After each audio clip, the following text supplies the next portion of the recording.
Hello everyone, I'm Jennifer Jackson. Once I was the devoted daughter-in-law who bent over backward trying to please an impossible mother-in-law. Now, I'm someone who stood up for herself and discovered the power of karma. Believe me, you'll want to hear how this story unfolds. From the moment I could reach the kitchen counter, I knew baking was my passion. Growing up in the Boston suburbs, I'd spend hours experimenting with recipes in my mom's cozy kitchen. Now, at 32, I'm living my dream as the owner of Sweet Canvas, a boutique bakery nestled in Boston's historic district. The aroma of fresh pastries and the smiles of happy customers make every pre-dawn wake-up worth it. It's actually where I met Michael Thompson, my husband. He walked in for coffee, stayed for a cupcake, and asked me out right there. A whirlwind year later, we were married. That's when Patricia Thompson entered my life. Michael's mother, with her sharp designer suits and sharper tongue, had a way of turning compliments into critiques. You know what would make these desserts even better? Her voice echoes in my memory as she stood before the bakery display case, her critical eye scanning my creations. My friend's daughter runs a bakery in Manhattan. She uses imported French butter. Amanda, my assistant, shot me a sympathetic look while I mustered a polite smile. This was Patricia's way, offering unsolicited advice with an air of superiority.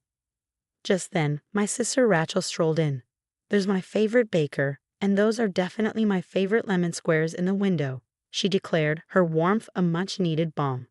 Rachel has always been my rock. The bell jingled as Michael entered. "Mom, I thought you had a meeting with your decorator."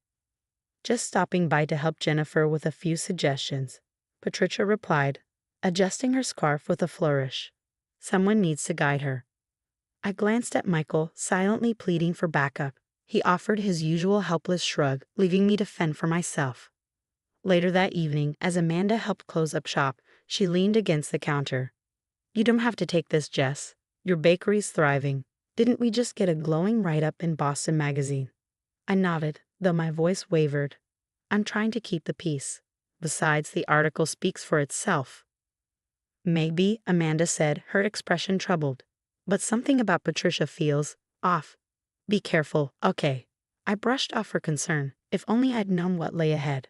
Patricia's meddling was far more insidious than I could have imagined. The signs were all there, but I missed them until it was nearly too late.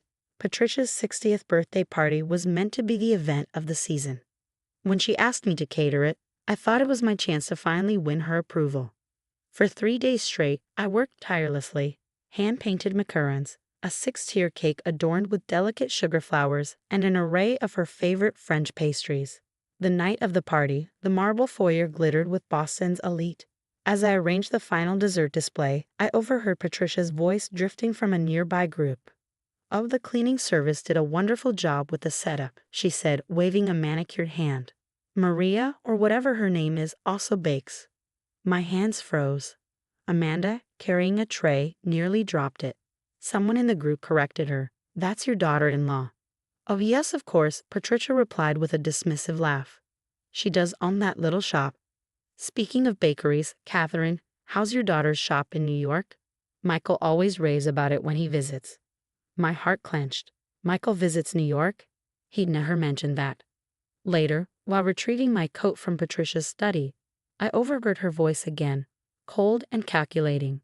"The plan is working perfectly," she said into the phone. "Once that shabby bakery fails its health inspection next week, Michael will finally see she's not good enough for this family.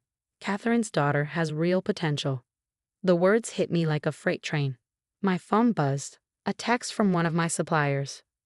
"We regret to inform you that we must terminate our contract. We've received complaints about your business." That night, I confronted Michael. "Your mother introduced me as a cleaning lady at her own party, which I catered." I fumed. Michael sighed, pinching the bridge of his nose. "Come on, Jess.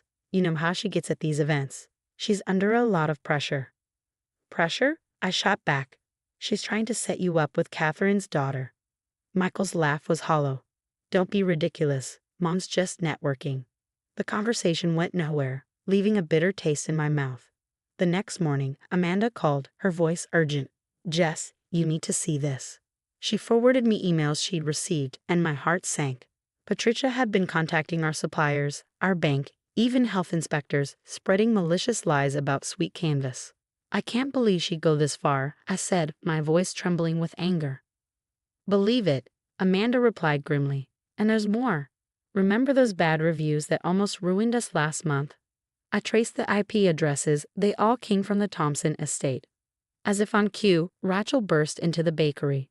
Sis, you won't believe what I just heard at the gym, she said, breathless. Patricia's telling everyone you bought your good reviews and that your mentorship program is just for publicity. I stared at the photos from the party on my phone. Michael hadn't come home last night. In every shot, he was standing beside Catherine's daughter, with Patricia beaming in the background. The betrayal burned deep, but something else began to surface. Determination. If Patricia wants a war, she'll get one, I said, my voice steady. But she'll learn I'm not so easily eliminated. I've built my business from scratch before, and this time I have proof of her schemes. The next morning, I began sifting through every email Sweet Canvas had received over the past year. Amanda's tech-savvy friend helped us recover deleted messages, and what we found left us stunned. Look at this thread, Amanda said, pointing to her screen. Patricia posed as a health inspector to scare off our suppliers. She even faked documents. Before I could respond, Rachel rushed in, phone in hand. Jess, you have to see this, she said. She pulled up security footage from her real estate office. It showed Michael meeting with Catherine's daughter and signing papers. He's been taking out loans against his properties, Rachel explained. Patricia's been covering for him, using her connections to hide the paperwork. My phone buzzed, a call from an unfamiliar New York number. Mrs. Jackson, a man said. This is Marcus Chen from the National Food Network. We're interested in featuring Sweet Canvas in our Hidden Gems series. Hours later, Patricia must have caught wind of it.